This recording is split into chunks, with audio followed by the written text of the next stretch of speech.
Hey bestie, it's time for your next session of Real Talk Friend Therapy with your favorite big sister auntie queen, Daysha Veronica.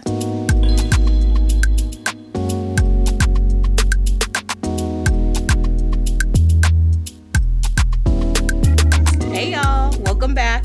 I hope you're having an amazing week so far. I swear, it has been so long since I've done a solo episode. I have very much missed us getting to connect one-on-one like we used to in the past. So I decided to pop on in here with an episode that gets back to some of the foundational work that I was doing in season 1. And since I'll be launching a coaching business soon for those of you that want to work with someone to help you become more comfortable in who you are and to be more personable and connection-oriented, I hope you're as excited as I am to get more solo episodes with me where we will really dive deep into more exercises, action steps, and thought work. So in season 1, episode 3, I go over what friendship is because I know for me, the most complicated aspect about friendship when I was a young adult was the fact that the term friend was like this catch-all term for all relationships in my life that weren't family or my romantic partner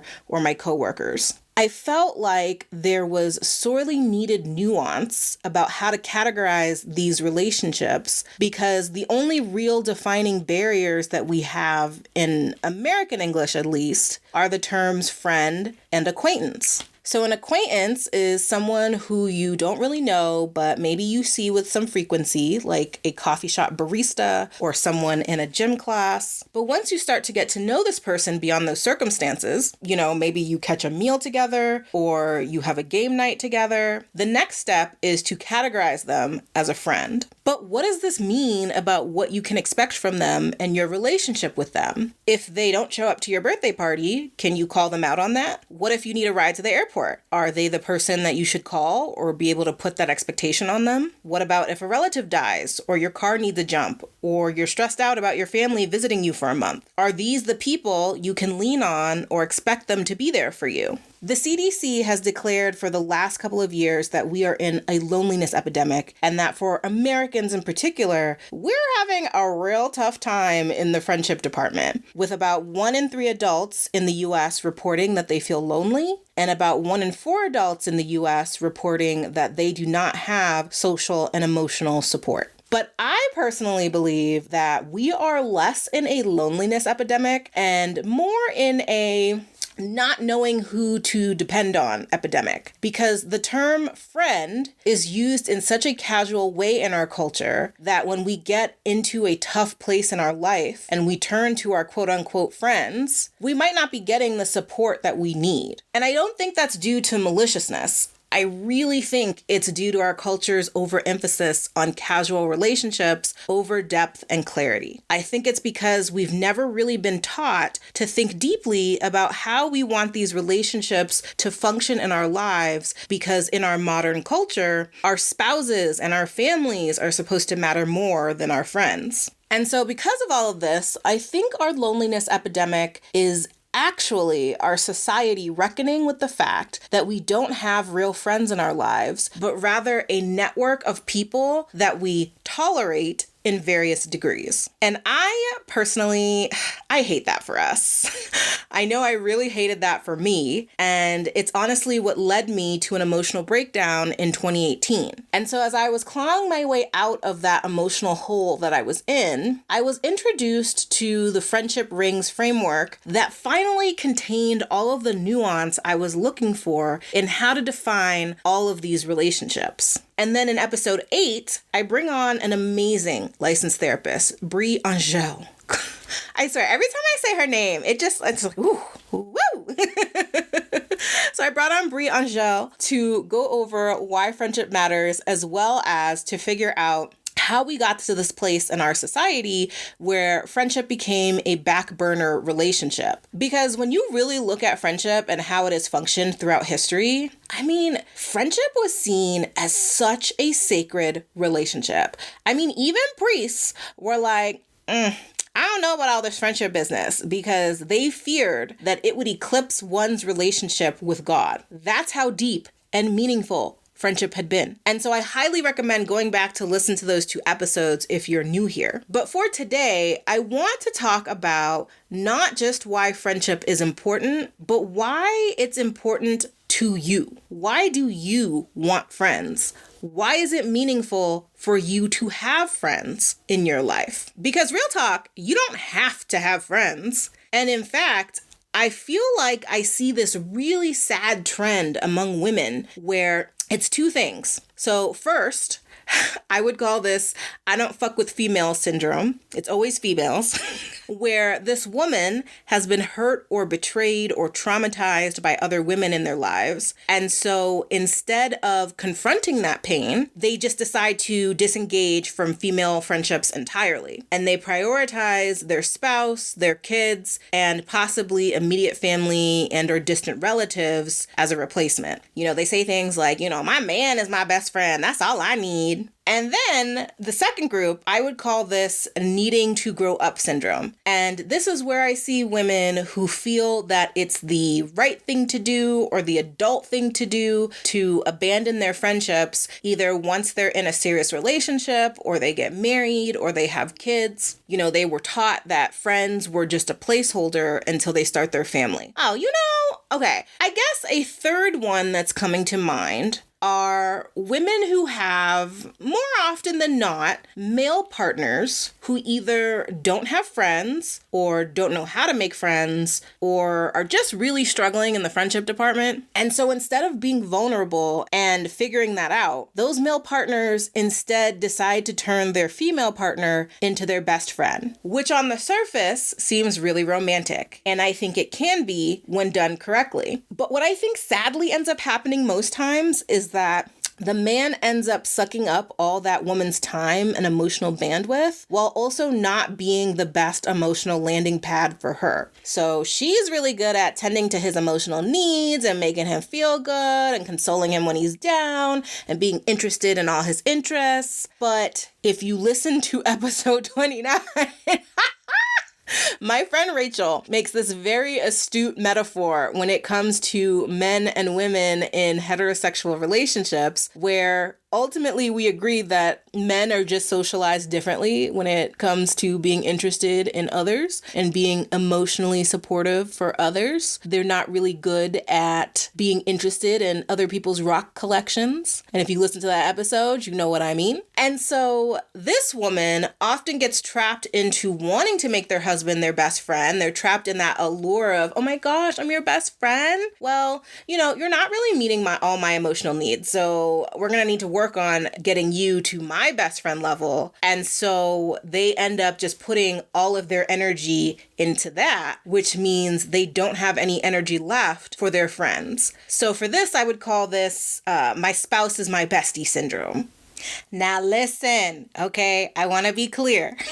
I am not saying it is bad or wrong to be quote unquote best friends with your husband. If you listen to episode 7, The Line Between Love and Friendship, where I go over Robert Sternberg's triangular theory of love, then you know that companionate love, which is high intimacy and high commitment, is the type of love that most married couples describe having with their partner as they get older, because passion, the third pillar in the triangle, kind of goes in and out over time. So to some degree, I get and support the idea of marrying your best friend. The reason why I put best friend in quotes, though, when it comes to your partner, is that I am personally in a camp where I believe that your partner cannot be your everything. And I think that's what we do when we try to make our partners our best friend. It is not just making them our best friend. We are making them our everything. And I believe history supports that your partner cannot be your everything. When you look sociologically at how people have been interacting for centuries, while it is clear that our spouse is an important part of our life, their role has always existed within a network of important relationships that people hold. It's why we don't all go off into caves or on islands when we get married and start families. And in actuality, when we do get married and start families, we try to get closer to our communities, or we try to extend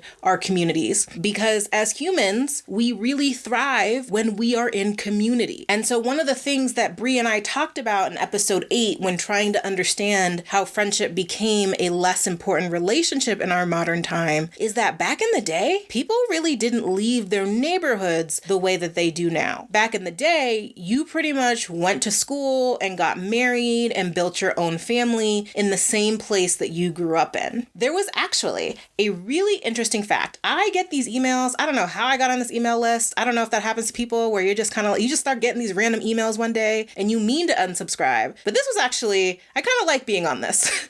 Anyway, I was reading the other day about how bicycles not only revolutionized marriage and by extension genetics, but they were also seen as a key instrument in feminism and advancing women's rights, because prior to their invention, it was noted that, at least in England, that most people's spouses lived no further than a mile from them back in like the 1800s or pre-1800s. But after bicycles, which I think were 1817 or 1887. I can't remember. I should have wrote it down. But anyway, somewhere in the 1800s, bicycles were invented and people were traveling more and meeting new people and settling down much further than their birthplace. And then for women's rights, it helped to give women more autonomy because they got to travel and go further away and explore the world. Susan B. Anthony is quoted as saying at the time that bicycling has done more to emancipate women than anything else in the world, and that she stands and rejoices every time she sees a woman ride by on a wheel. And so while freedom of movement has been great for genetics and women's rights, it has also come at a cost, which is that our sense of community has really deteriorated. Kat Velos wrote a really great book about how friendship currently functions in our modern world, and it's called We Should Get Together. And I want to read an excerpt of the book where she talks about how hypermobility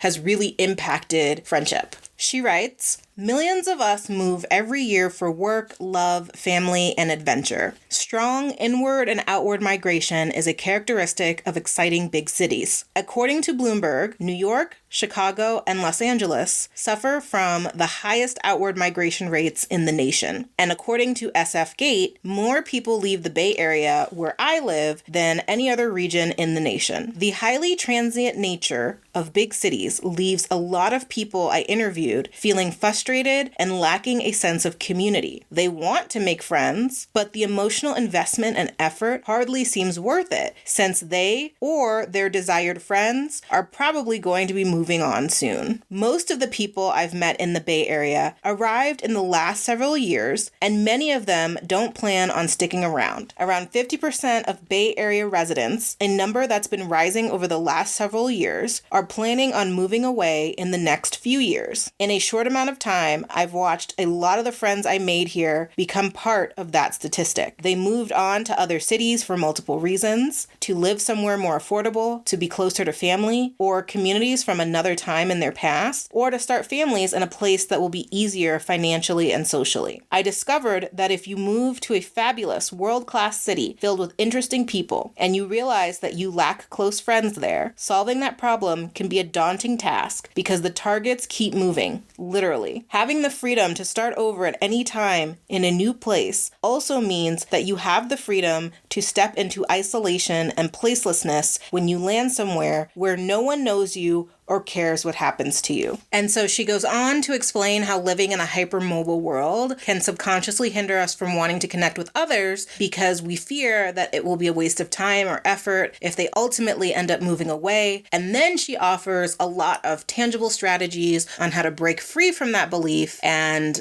oh my gosh, this was such a really great book. And it's really great if you are someone who really likes being given activities or things to try. It's a book that I would say gives you more of the how instead of the why. So I will definitely link to it in the show notes. But the reason I bring up this question today, why do you want friends? is because I think a lot of us only think about the value of friendship when it is meaningful or convenient for us. So we care about how many friends we have when we're throwing a party, or when we're getting married, or when we want to go to brunch, or when we want to ride to the airport. And so if that is the only time you really think about having friends, I am here to hold you and be real with you and say that what you are looking for is not friendship. You are looking for a human doll that caters to your every whim and fancy. And I feel the same way about people who are like, oh, I want a boyfriend or a girlfriend because I want to do X, Y, and Z together.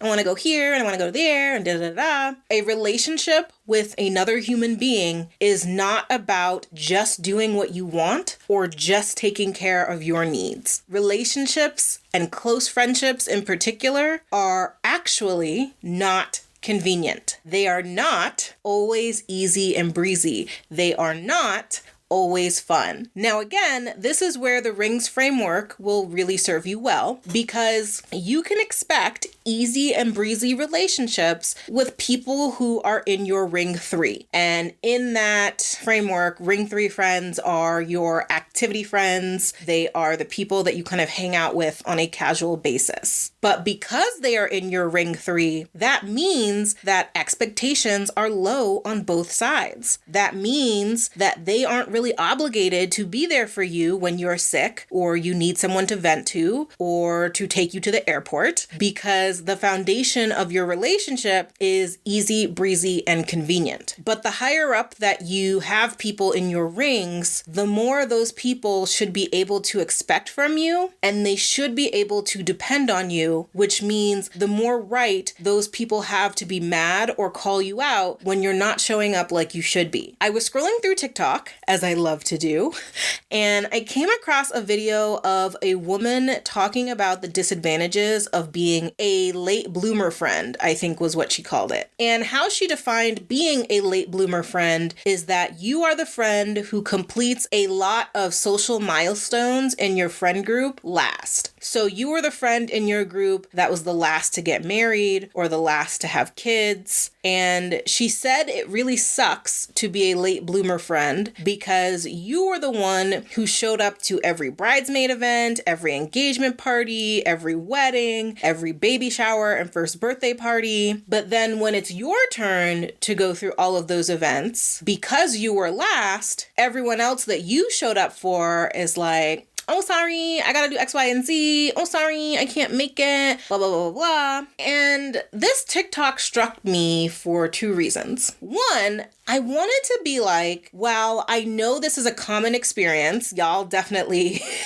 made that clear in the comments. I feel like this occurrence has less to do with being the last friend to accomplish social milestones and being a late bloomer, and more to do with the fact that you might have made community with the wrong people. Because real talk, like, oh, the realist talk. I honestly can't imagine skipping out on a best friend's wedding or first baby shower or whatever it is because of my own shit, because of my own kids or my spouse or whatever else I have going on. At least at this big age in my life, okay? Maybe in my 20s when my brain wasn't all there yet, but definitely not as a woman in her 30s. And I don't want to sound like I'm blaming this girl, but I'm just being real because honestly, I have been this girl. In my early 20s, I was the girl that went to everyone's birthday party or everyone's play or everyone's kickback or everyone's pool party or everyone's whatever. But let me tell you, whenever I threw something or did something,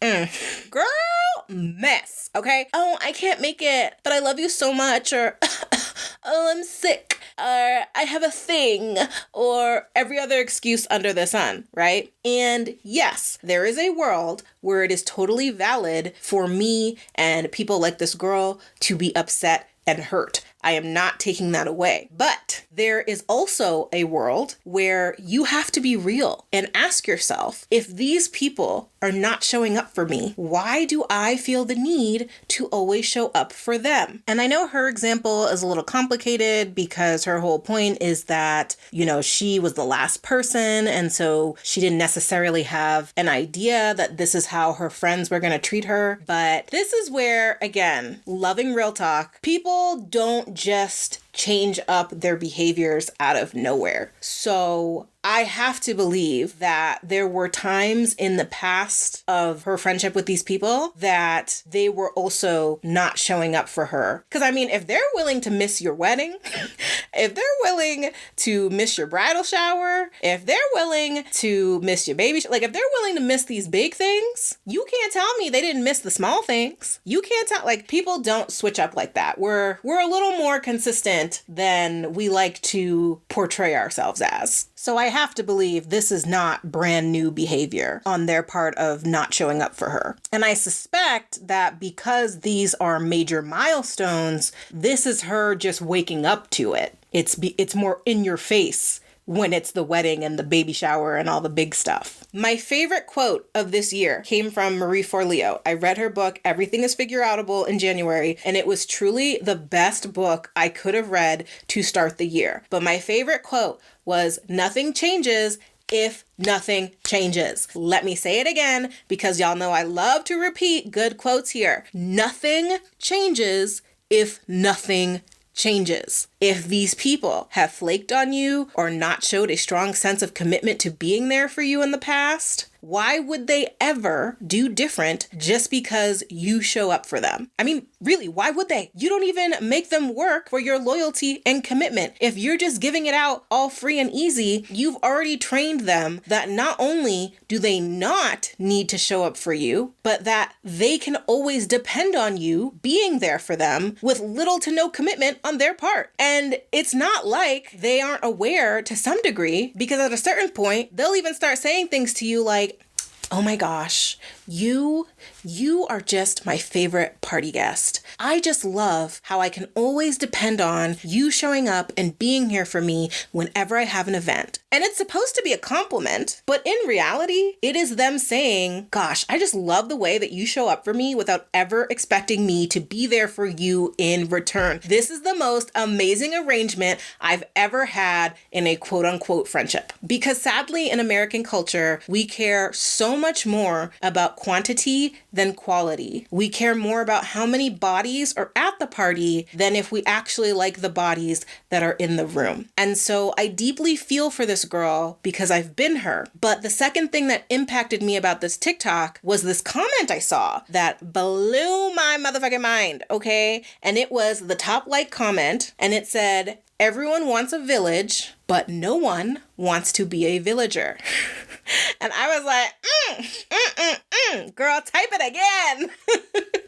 Because everyone wants their photos to be full and their event to be a hit. But when it comes time to do the same for someone else, that's when people want to be like, I'm learning to set boundaries around how I spend my time, and there would be a lot of traffic getting to your event. And, I just told myself in the new year that I'm saying no to traffic.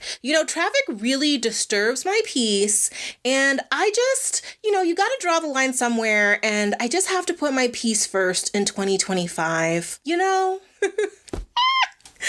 And I'm just like, no, I don't know. Like, where they do this at? Because that's some bullshit. Depending on how close of a friend this person is to you. So going back to my first point, I am so curious if this late bloomer girl considers these women to be in her ring 1 and these women possibly see her in their ring 3. Now, I don't want to make it seem like she is crazy. I want to believe that there is some depth and intimacy to their relationship, and that, everyone understands that they are higher up in each other's rings. But I can't deny that this situation also screams loudly to me of someone who values a friendship more than the other person does. There's a part of this to me that feels like ring misalignment. But it also very well could be that these women do consider her to be a best friend. They just don't know how to be good friends. They don't know what it means to be dependable or supportive because those skills were never modeled for them growing up. So in that case, I'd say her frustration and disappointment is valid, but I'd also say this is still ring misalignment because again, why are you giving ring 1 energy to someone who treats you like a casual ring 3 friend? And I definitely myself got into the situation because I will say, maybe they give her ring 1 words, but they give her ring 3 actions.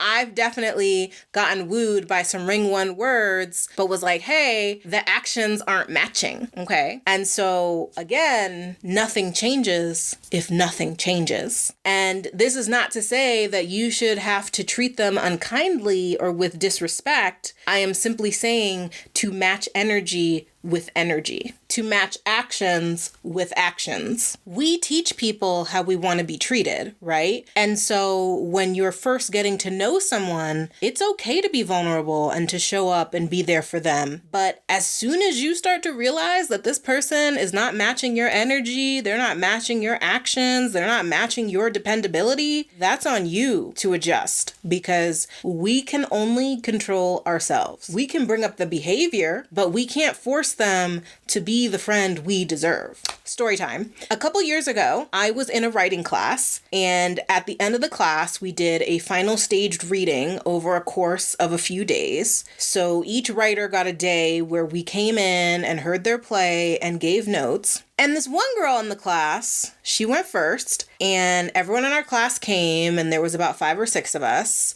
But for the rest of the readings, y'all, this girl had every excuse under the sun about how she couldn't make it and she hoped our reading went well and blah, blah, blah. You know what? I might even be misremembering that.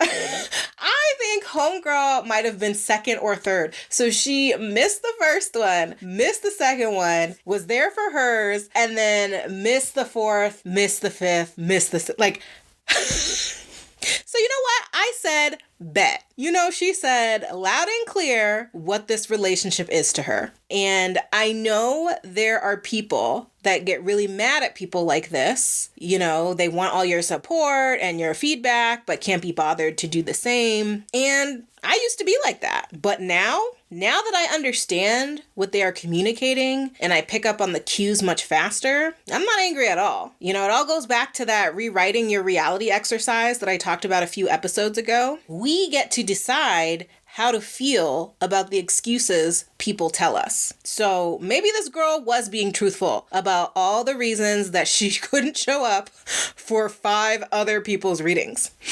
Or maybe she was lying. But either way, why not choose the answer that is going to give you peace? Because the peace is not for her, it's for you. You bestowing her grace is not for her. It's for you. My favorite new quote from Nelson Mandela is, resentment is like drinking poison and then hoping it will kill your enemies. You having resentment towards this person for being shit does nothing to them and everything to you. So it makes no sense to resent them when you can choose peace for you. But the next thing is then acknowledging what this person is subconsciously communicating, which is that they either don't have the desire or the capacity to be a great friend right now. Because I think another thing that happens that you have to be really real to admit to yourself is that we believe that because we're in a good spot to make friends and we like this person and we want them to be our friend, that us being in a good spot should be enough. We don't acknowledge that part of the reason why we keep investing in a relationship where we aren't getting back what we put in or what we deserve is because of how much we want the relationship to work, because we like what this friendship says about us to others or the outside world. When I think back to episode 28, which was all about the anxiety that BIPOC people can feel when they don't have a lot of friends of their race and what it can communicate to others about how quote unquote real of a Black person or Asian person or Latino person that they are. While I have many Black friends in my life, there was a time when I was working at BuzzFeed and my Blackness felt under attack. And I do think that I overinvested in some relationships with Black and brown people that were not giving me the same energy back. And while it was shitty of them to take and not give in the same way, I can't deny that it was also shitty of me. Or not shitty, insecure of me to try and make these friendships work just because I was looking for reassurance in all the wrong places. So funny enough, going back to the girl in my writing class, she ended up having a birthday party and she invited all of us from class. And it really felt like in her email to us that she was selling up this party hard. And you know what? I bet that is something that she has to do a lot to get people to come to her stuff because of how flaky she is. It wasn't like, come to the party because you care about me. It was like, come to the party because I'll have drinks and this and that and the third. And then it also happens to be my birthday. And you know what I said to her? I typed back, I can't make it. Hope you have a great birthday.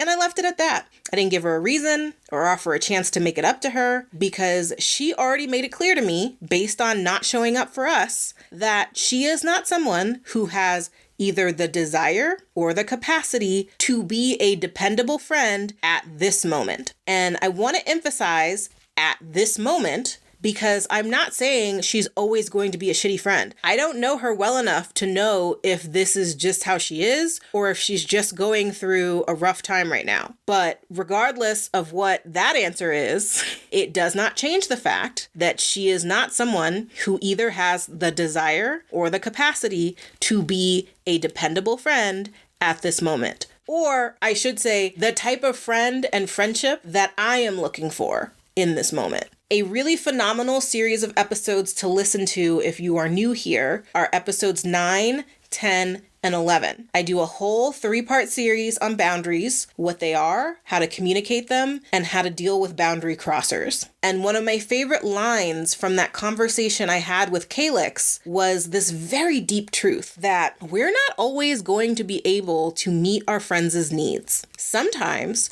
we might have to miss a wedding or a birthday party, but that does not mean you leave that friend high and dry. That does not mean you get a pass for sending an impersonal text message saying, can't come, hope it goes well. When the relationship matters to us or is supposed to matter to us, we find a way to honor that person and that need that they expressed. You know, if I thought more highly of that girl in our relationship, I might have called her and said, hey, sorry, I can't make it tonight because of X, but, you know, when I'm in town, like, I would love to make it up to you or something like that. But y'all, that girl missed 5 people's presentations. I can see 1 or 2, but all 5? Shoot, you can miss me with that mess. I felt absolutely no obligation to show up for her or to inconvenience myself because baby girl, come on, come the fuck on. So again, we teach people how we want to be treated. We teach people the quality of relationships that we have the capacity for, but we also teach people how much shit we are willing to take from them, how many excuses that we are willing to give them a pass on. In Gavin de Becker's book, The Gift of Fear, he talks about this tactic that predators use to scope out their potential victims' pressure points. So the example he uses, I believe, is a woman at a bar and a man comes up to her and asks her if he can buy her a drink, and she says no. But instead of leaving, the guy just keeps finding different ways to ask her until she caves and lets him buy the drink. And de Becker says, this not hearing your no is actually intentional. It is this person figuring out how many times it will take before you cave to their demands and if you'll be an easy mark. So I think the same thing can be said about the people we befriend, but, you know, with less darker intentions. When we continue to show up or give a friend a pass on their shitty behavior, what we might be unconsciously teaching them is how many times it will take before they need to make a grand gesture in order to get you back in line. So as you think about this question, why do you want friends? I also want you to think about the following. I want you to think about, what does it mean for you to be a friend to someone? How do you know for yourself that someone is your friend? Where does that live in your body? Do you get really giddy? Do you get warm? Do you find yourself wanting to be around them all the time? Have you met their family? Do you consider giving them rides to the airport? I know the airport thing I think is really big in LA. Like, if someone is willing to give you a ride to LAX, oh baby, y'all are best friends. Airport rides are huge in LA. But how do you show up in your relationships for people who you consider to be friends? And then I want you to think about what it means for someone to be a ring one friend for you. Again, I definitely recommend going to listen to episode 3 if you haven't for more context. But a ring one friend in simple terms is a person that you would consider to be your best friend. What makes someone a best friend to you versus just a friend? What elements need to be present in your relationship to know that this person is your best friend? And then I want you to think about, how do you show up in your relationships with a ring one friend or a best friend? How are your actions and behaviors and boundaries different from when you are with someone that you consider just a friend or lower down in the ring framework? And then, only after answering those questions, do I want you to define why friendship matters to you. Why is it important to you to have friendships in your life? Why is it important for you to have best friends? How do these relationships add value to your life? I think these are really important questions to consider as you either start to make new friends or try to think about how to maintain old friendships or deal with hurt in a current friendship, because so much of the pain and confusion that we experience in friendships, I believe, comes from either a lack of clarity on what we need to feel fulfilled in our relationships, a lack of understanding of our boundaries and clearly communicating them or maintaining them when they are crossed, and then the inability to tolerate big, uncomfortable feelings. Because like I said before, you don't have to have friends, right? If that is something that if you want to be somebody that's like, my man is my best friend or whatever, you can be that, but then own that, right? Be clear with your friends about that you want to prioritize your man and you guys being best friends. And so you're not going to have enough time or energy to water this friendship, right? Own that. And I think that if there is a part of you that feels weird or icky about owning that, then I think that there is a disconnect going on between what you think you should want and what you actually want. And that is something worth exploring. But at the end of the day, if a friend is coming to you because they're experiencing hurt or they're feeling like you're not being there for them the way that they think you should be for them, then that's real. That's valid, and that deserves respect. That deserves thought and consideration. Again, if you actually care about that friendship and if friendship actually matters to you, if it is something that actually waters and nurtures your life. So, if there is anything that you take away from this episode today, I want it to be that friendship is not convenient. Deep, meaningful friendships are not convenient. They are not easy and breezy. And that's not to say that they have to be difficult and stressful, but it does mean that sometimes your friend is going to ask something of you that is inconvenient. They are going to ask you for something that challenges you or isn't always fun. And we need to stop treating that inconvenience like a fine or a punishment or something to weasel your way around, and instead treat it as a price of admission. It is the price we pay to have access to their love and support and dependability and kindness. And that's not even me saying that you can't be annoyed about it, okay? You can be annoyed about needing to take your bestie to LAX at 4 p.m. on a Wednesday.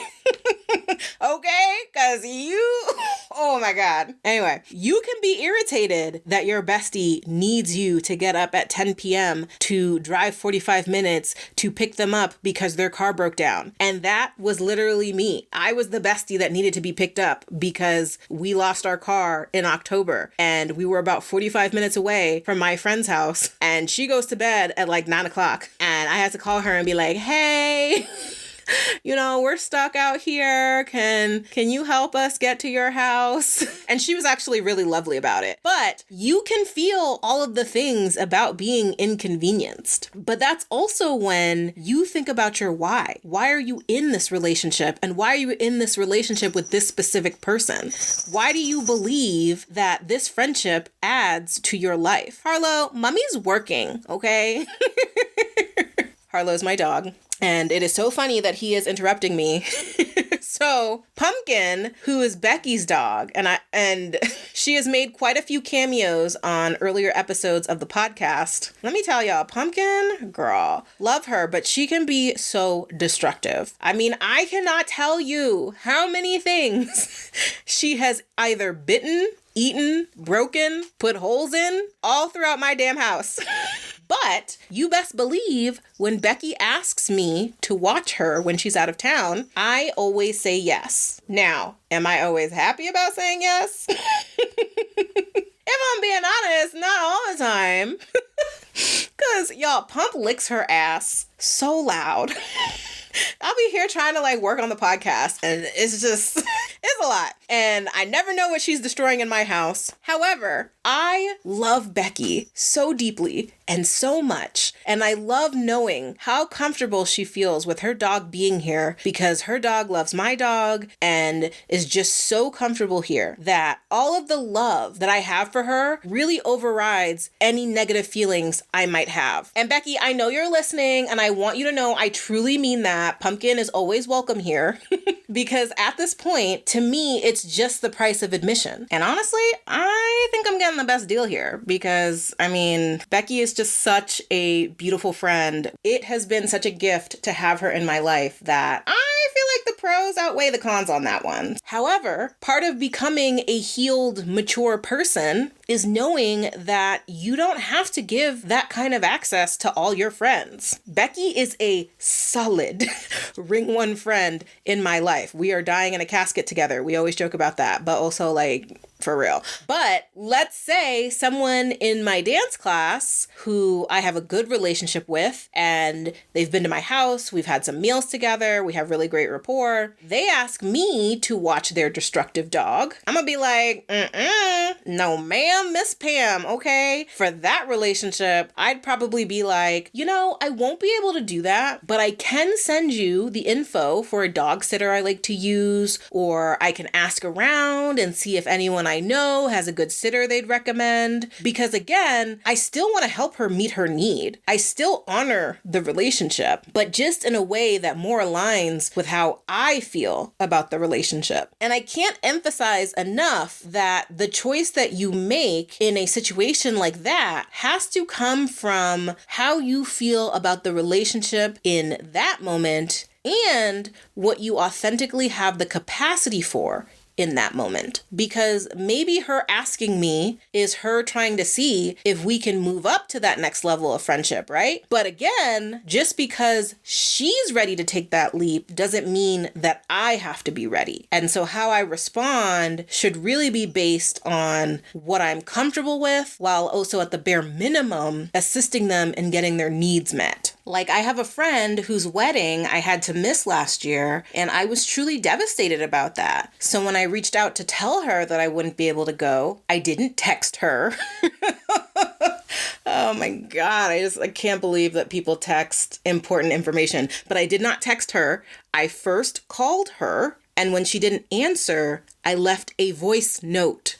And I was intentional about that because I care about this friendship. And I wanted her to know that I'm not just skipping her wedding because I'm being lazy or protecting my peace. It's because her wedding fell at a time where there was just so much chaos going on in my life. Like, we had just lost our only car 2 weeks prior. Kamala had just lost the election like 5 days before. And then me and my boyfriend's finances had just been so tight at that time. He had just gotten a short gig, which was great, but then it meant that there was no one to watch our dog and we couldn't afford a sitter, and it would have cost an arm and a leg to get to LA and back. And again, I don't offer this as excuses. I think if I hadn't been so overwhelmed with emotion after Kamala's loss, I would have had the brain power to be more strategic and work something out. I really wanted to be there, but at the time, it just felt like I couldn't make it work. And I was honest with her. But again, in letting her know that I could not be there for her, I did not leave her high and dry. I made sure that she could hear my voice so that she knew how sad I also was to miss her wedding. And I told her that I would love to make it up to her and her husband. I invited them out to my house so I could cook for them and shower them in love. Because I think a common conflict point in friendships where friend A is telling friend B that they can't meet their needs or they can't be there for them. First of all, the disappointment that friend B feels is valid. They are allowed to be sad or however they feel about that. But I think friend B gets even more upset or disappointed in friend A because of how they are communicating their inability to meet their needs. It's the communication that creates the rupture more than the act. Because how we communicate signals so much to people how we feel about them. It's like that saying goes, communication is 10% of what you're saying and 90% how you make them feel. Or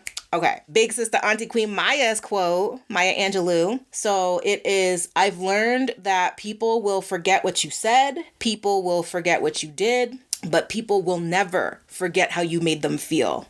That shit is so real. So again, I always emphasize that I care about a relationship in the actions that I do, because the other hard truth for someone like friend A could be that maybe subconsciously you don't care about this relationship, or at least in the way that friend B does. Or you actually want more of a casual relationship with friend B, but you don't know how to communicate that with words, so you're letting your actions do the talking, very rudely. So all of this is to say that when I think about late bloomer girl, I think her feelings of disappointment are valid, but I would also say I think there's important work on both sides to be done to really figure out what's going on in those relationships. So to recap, friendship can be a very meaningful and valuable part of your life, but it's important to decipher for yourself where these relationships rank for you so that you can manage expectations accordingly. This is where the ring framework can be super helpful, and I give a detailed explanation on how it works in episode 3. Meaningful friendships are inconvenient. They are not always easy and breezy. They can be demanding, and they can be work. But instead of treating that labor as a fine or something to weasel your way out of doing, we should consider it the price of admission to all of the value that this person brings to your life. Because in order to benefit from the resources of a village, you have to be willing to be a villager, okay? Which again goes back to inconvenience being a part of what it means to have friendships. However, this also speaks to the guiding question of this episode, which is understanding, why do you even want friends? Because your friends are not human Barbie dolls. They are not just there to go to your parties and inflate your ego. They are humans with complex lives and emotions of their own that also need support in the same ways that you do. So if you can't meet their needs sometimes, that's fine. But what's not okay is communicating that in a trash way, which leads to our last point. People will forget what you said, they will forget what you did, but people will never forget how you made them feel. So if you're not going to show up for a friend, the bare minimum you can do is communicate that in a way that makes them feel loved and cared for. As always, if you have thoughts, feelings, questions, or revelations that you want to share with me, or you want to add to the conversation, make sure you leave us a comment wherever you are listening. Or you can screenshot the episode and tag me on social media with your thoughts, and you can join the Real Talk Friend Therapy Facebook group to engage there. All right, besties, I'll catch you next time. Your girl is out.